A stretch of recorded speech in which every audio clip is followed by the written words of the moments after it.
Hello friends. हमारे देश के लिए एक बहुत अच्छी खबर है। लेकिन अक्सर ये देखा गया है कि जब भी हमारे देश में कोई अच्छी चीज़ होती है तो उसका पूरा बेनिफिट हमारी कंट्री को नहीं मिल पाता because of the political system. तो इस वीडियो में हम बात करने वाले हैं कि क्या अच्छी चीज़ हुई है हमारे देश के लिए। हमने यूनाइटेड स्टेट्स को पीछे छोड़ा है किसी चीज़ में, तो क्या अच्छा हुआ है। उसके साथ साथ अभी भी कौन सी प्रॉब्लम्स एग्जिस्ट करती हैं और उन प्रॉब्लम्स को कैसे सॉल्व किया जा सकता है, इन सारी चीज़ों को हम इस वीडियो में डिस्कस करने वाले हैं। तो सबसे पहली बात, गुड न्यूज़ ये है कि Cushman and Wakefield 2021 global manufacturing risk index एक रिपोर्ट आई है और इस रिपोर्ट में यह सामने आया है कि हमारा देश दुनिया में सेकंड पोजीशन पर आ गया है जब बात आती है मैन्युफैक्चरिंग के लिए फेवरेबिलिटी की। मतलब चाइना के बाद हिंदुस्तान को सबसे बेहतर कंट्री माना गया है मैन्युफैक्चरिंग में इन्वेस्टमेंट करने के लिए। पहले सेकंड नंबर पे यूनाइटेड स्टेट्स था, हमने उनको पीछे किया और अब हम उनके आगे आ चुके हैं। So this is something really important for us. और ये एक इम्पॉर्टेंट इसलिए भी है क्योंकि कोविड की जो सिचुएशन बनी है उसके बाद से चाइना की जो इमेज पूरी दुनिया में सामने आई है वो किसी से छुपी हुई नहीं है और बहुत सारी कंपनीज चाइना में से रिलोकेट होकर दूसरे कंट्रीज में जाना चाहती है और इस चीज का फायदा हमारे देश को मिल सकता है क्योंकि हमारे देश में जो इन्वेस्टमेंट के लिए और मैन्युफैक्चरिंग के लिए जो माहौल सुधरा है दैट विल बी हेल्पफुल। इसके साथ साथ चाइना और यूनाइटेड स्टेट्स के बीच में ट्रेड टेंशंस चल रहे हैं, उन दोनों के बीच में कुछ प्रॉब्लम्स हैं और ये प्रॉब्लम्स स्पेसिफिकली 3 सेक्टर्स में हैं, फार्मा, केमिकल एंड इंजीनियरिंग। और एक इंटरेस्टिंग बात यह है कि हमारा देश इन तीनों फील्ड्स में पहले से ही बहुत अच्छे से एस्टेब्लिश्ड है। इसका मतलब अगर हम थोड़े से और सुधार करें तो इन फील्ड्स में हमारे देश में बहुत ज्यादा इन्वेस्टमेंट हो सकता है। अब ये बात हुई एक पॉजिटिव चीज की, लेकिन इसके साथ साथ हमारे देश में कुछ प्रॉब्लम्स भी हैं। चलिए उनको समझते हैं। तो सबसे पहले इस इंडेक्स को समझा जाए। इस इंडेक्स को प्रिपेयर करने के लिए 4 पैरामीटर्स को, 4 फैक्टर्स को कंसिडर किया गया। The first one is the ability to restart manufacturing. Covid के कारण जैसे बंद हो जाता है मैन्युफैक्चरिंग, कुछ टाइम के लिए रुक जाता है, तो उसको रीस्टार्ट कितने जल्दी से कर सकते हैं, जो सप्लाई चेन है उसको कितनी जल्दी हम रेस्टोर कर सकते हैं, तो इसमें भारत ने बहुत अच्छा किया है। The second factor is business climate. Business के लिए उस देश में क्लाइमेट कैसा है, जैसे कि वहां पर लेबर फोर्स कैसा है, वर्क फोर्स अवेलेबल है या नहीं है, एक्सपर्ट मैन पावर हमारे पास है या नहीं है, लेबर लॉज वहां पर कैसे हैं, ये सारी चीजें आती है बिजनेस क्लाइमेट में। तीसरा वाला है पॉलिटिकल एंड फाइनेंशियल रिस्क, कि वहां का पॉलिटिकल सिस्टम कैसा है। जैसे हमारे यहाँ पर गवर्नमेंट चेंज होती है तो अक्सर कुछ पॉलिसीज चेंज हो जाती है, तो ये एक रिस्क फैक्टर है हमारे देश में। और इसके साथ साथ जो चौथा पैरामीटर है that is environmental risk.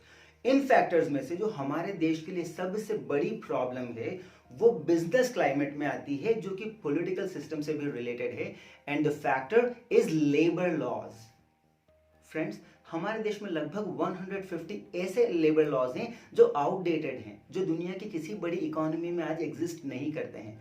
In labour laws को इंप्लीमेंट करने के पीछे हमारा इंटेंशन बहुत अच्छा है। हमने वो लेबर लॉज इसलिए लगाए हैं ताकि कोई भी कंपनीज गरीब लोगों का, वीकर सेक्शंस का एक्सप्लॉयटेशन न कर पाए, उनका शोषण न कर पाए। तो इस इंटेंशन के साथ हमने वो लगाए हैं, लेकिन ये सिर्फ उसके फायदे की बात कर रहे हैं हम। इन लेबर लॉज के बहुत सारे डिसएडवांटेजेस भी हैं। क्या डिसएडवांटेजेस हैं? ये लेबर लॉज इतने ज्यादा स्ट्रिक्ट हैं कि इनके कारण कोई भी फॉरेन कंट्री हिंदुस्तान में मैन्युफैक्चरिंग में इन्वेस्ट करना नहीं चाहती है।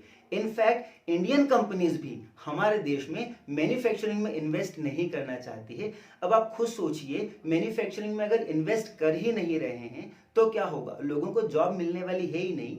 एक सिंपल सा एग्जांपल लें हम लेबर लॉज का, तो हमारे देश में अगर एक कंपनी में 100 से ज्यादा एम्प्लॉइज हैं तो कंपनी गवर्नमेंट के परमिशन के बिना किसी पर्सन को जॉब पर से नहीं निकाल सकती है। अब आप खुद सोचिए, कोई कंपनी किसी पर्सन को जॉब पर से कब निकालेगी? यूजुअली जब उनको प्रोडक्शन कम करना है क्योंकि डिमांड इतनी ज्यादा है नहीं, या फिर किसी पर्सन ने काम इतने अच्छे तरीके से नहीं किया है तब निकालेगी। अननेसेसरीली कोई कंपनी किसी पर्सन को निकालेगी, इसके चांसेस बहुत कम है। लेकिन इन स्ट्रिक्ट लॉज के कारण कंपनीज लोगों को जॉब पर से नहीं निकाल पाती है, जिस कारण से उनके प्रोडक्शन कॉस्ट बहुत ज्यादा बढ़ जाती है और प्रोडक्शन कॉस्ट बढ़ जाने के कारण उनका बिजनेस जो है वो प्रॉफिटेबल नहीं रहता है और इस कारण से कंपनीज हमारे देश में इन्वेस्ट करती ही नहीं है। अब आप खुद सोचिए, ऐसे लेबर लॉज हैं जो लोगों के अधिकारों की रक्षा करते हैं, लेकिन उन्हीं लॉज के कारण कंपनीज हमारे यहाँ पे इन्वेस्ट ही नहीं कर पा रही है। अगर इन्वेस्ट करेगी ही नहीं तो लोगों को जॉब्स कहाँ से मिलेगी? तो पहली हमारी कोशिश तो ये होनी चाहिए ना कि जॉब तो मिले लोगों को, उसके बाद हम ये देखेंगे कि हाँ वो एफिशिएंटली काम कर रहा है वो रहेगा, अगर वो काम नहीं कर पाता efficiently so that person may be fired. इन लेबर लॉज के बहुत सारे डिसएडवांटेजेस और भी है। एक और चीज की अगर हम बात करें तो एक देश की इकोनॉमी को 3 सेक्टर्स में डिवाइड किया जाता है, primary sector, secondary sector and tertiary sector. Primary sector में मेनली एग्रीकल्चर आती है, सेकेंडरी सेक्टर में मैन्युफैक्चरिंग आती है और टर्शरी सेक्टर में सर्विसेज आती है जैसे कि बैंकिंग, इंश्योरेंस, ट्रांसपोर्ट एटसेट्रा। जब एक देश डेवलप होता है तो सबसे ज्यादा लोग शुरुआत में प्राइमरी स्टेज में प्राइमरी सेक्टर में काम करते हैं, उसके बाद धीरे धीरे कुछ लोग सेकेंडरी सेक्टर में मैन्युफैक्चरिंग सेक्टर में जाते हैं और उसके बाद टर्शरी में जाते हैं। हिंदुस्तान में सेकेंडरी सेक्टर जो है वो बाईपास हो चुका है, मतलब प्राइमरी सेक्टर से सीधे लोगों को एम्प्लॉयमेंट मिलने लगा है टर्शरी सेक्टर में। क्यों? क्योंकि जो सेकेंडरी सेक्टर है मैन्युफैक्चरिंग जो है वो हमारे देश में बढ़ नहीं पाई है। फ्रेंड्स, एक और इंटरेस्टिंग बात यह है कि एग्रीकल्चर के नाम पर हमारे देश में डिस्गाइज्ड अनएम्प्लॉयमेंट बहुत ज्यादा होता है। डिस्गाइज्ड अनएम्प्लॉयमेंट का मतलब क्या है?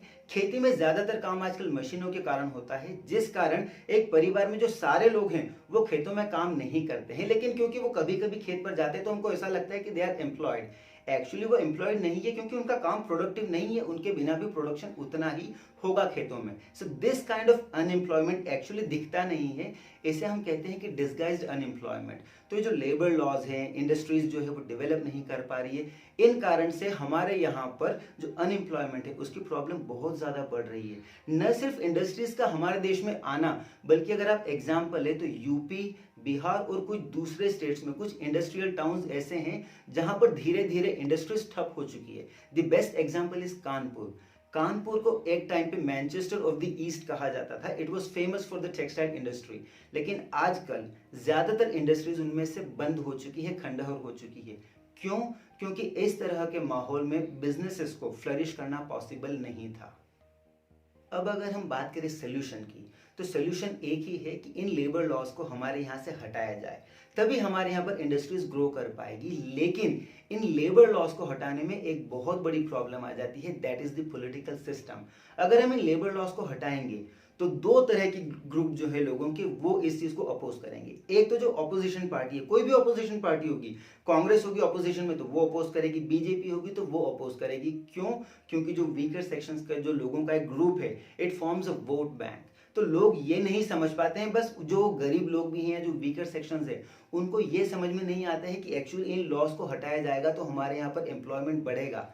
वो ये चीज नहीं समझ पाते हैं और इस चीज को मिसयूज करता है हमारा पॉलिटिकल सिस्टम। साथ ही जो लेबर यूनियंस है वो भी इस चीज को अपोज करते हैं कि नहीं, इस तरह के लेबर लॉज हमें हटाने नहीं हैं, but actually they fail to realise कि इस चीज की बहुत ज्यादा जरूरत है। ये लेबर लॉज अगर हम नहीं हटाएंगे तो हमारे देश में एम्प्लॉयमेंट नहीं बढ़ पाएगा। तो फ्रेंड्स, लास्ट में मैं बस एक बात बोलना चाहूंगा कि इसका सोल्यूशन करने वाला अगर कोई एक पर्सन है तो probably it is Narendra Modi ji. आप उनको सपोर्ट कर सकते हैं या उनके अपोज कर सकते हैं, लेकिन आप एक बात जानते हैं कि अगर कहीं भी एक स्ट्रॉन्ग फर्म डिसीजन लेना है तो Narendra Modi is the guy who can do it. So I believe the present government will take care of it, ताकि हमारे देश में मैन्युफैक्चरिंग इंडस्ट्री ग्रो कर पाए और इसके साथ साथ हमारे देश का विकास भी हो पाए।